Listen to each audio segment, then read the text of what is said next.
పోలీసుల కస్టడీలో ఇష్టానుసారంగా చిత్రహింసలు పెట్టి కడాన రాత్రంతా మేలుకున్నాను. నేనైతే ప్రెసిడెంట్ ఆఫ్ ఇండియాకి, గవర్నర్కి కోర్టులో అన్ని విధాల ప్రయత్నం చేసి కోర్టు ఇంటర్ఫేర్ అయిన తర్వాత ఆయన బయటపడ్డాడు తప్ప, లేకపోతే ఈరోజు రఘురామకృష్ణరాజు గారిని మీరు చూసేవాళ్ళు కాదని మీ అందరికీ విజ్ఞప్తి చేస్తున్నా.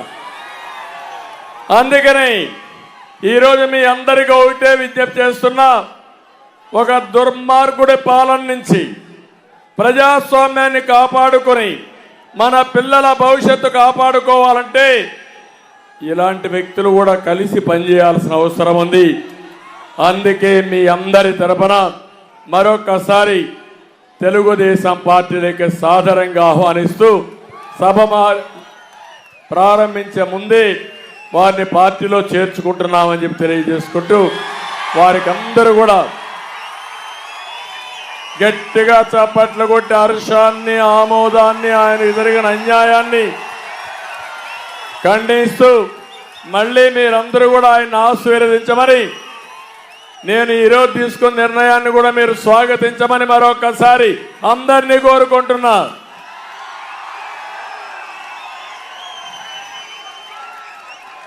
మైక్ 2 నిమిషాలు మాట్లాడతారు. తర్వాత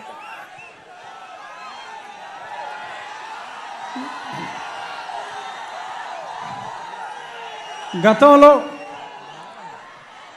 తెలుగుదేశం పార్టీ అభిమానులు, జనసేన అభిమానులు, భారతీయ జనతా పార్టీ అభిమానులు అందరికీ నా హృదయపూర్వక నమస్కారాలు. ఈరోజు పెద్దలు నారా చంద్రబాబు నాయుడు గారు గతంలో నా ప్రాణాలకి ముప్పు వాటిల్లినప్పుడు ఆ రోజు రాత్రి ఆయన నిద్రపోకుండా లాయర్స్తో మాట్లాడటమే కాకుండా నా కుటుంబ సభ్యులు అందరినీ, నా భార్యని, నా కుమార్తెను, కొడుకును కూడా తొందరపడొద్దమ్మా, నేను ఉన్నాను అని చెప్పి, ఉన్నాను విన్నాను అని సొల్లు కబుర్లు చెప్పేవాళ్ళు కాదు. నిజంగా ఆయన నాకు ఉన్నారు, నిజంగా ఆయన నా ఆక్రోశం విన్నారు కాబట్టి ఇప్పుడు ఆయన చెప్పినట్టు నేను మీ ముందు బ్రతికున్నా. సో కాబట్టి నేను ఆయనకి ఎంతో రుణపడి ఉన్నాను. ఇక నుంచి కొన్ని కారణాల వల్ల నేను 4 ఏళ్ళు దూరంగా ఉండవలసి వచ్చింది. అయినా చంద్రబాబు నాయుడు గారి చొరవతో ఈరోజు నేను మళ్ళీ మీ ముందుకు రావడం జరిగింది. ఎప్పుడూ నేను ముందుగా చంద్రబాబు నాయుడు గారికి, అలాగే మీ అందరికీ నేను రుణపడి ఉంటాను. మీ రుణం నేను తీర్చుకుంటాను.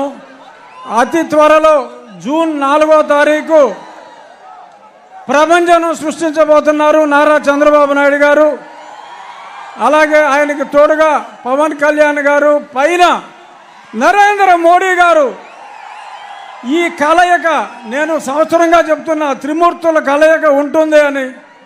అందులో బ్రహ్మ మోడీ గారు అయితే, విష్ణుమూర్తి మన చంద్రబాబు నాయుడు గారు, పరమశివుడు పవన్ కళ్యాణ్ గారు, సైన్యం మనం అందరం.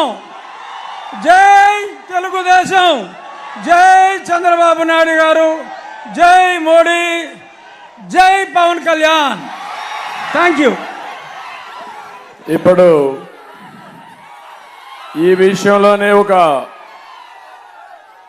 మీకు అందరికీ ఒక క్లారిటీ ఇవ్వాల్సిన అవసరం ఉంది.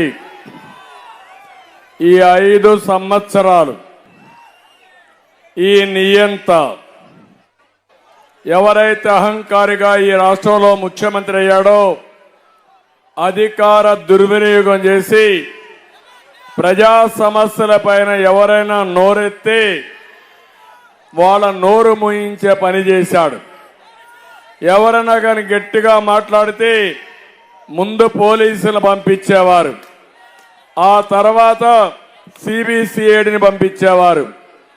శనివారం అయితే ప్రొక్లైన్స్ పంపించి ఎక్కడికక్కడ వాళ్ళ ఆస్తులన్నీ కూడా ధ్వంసం చేసేవారు.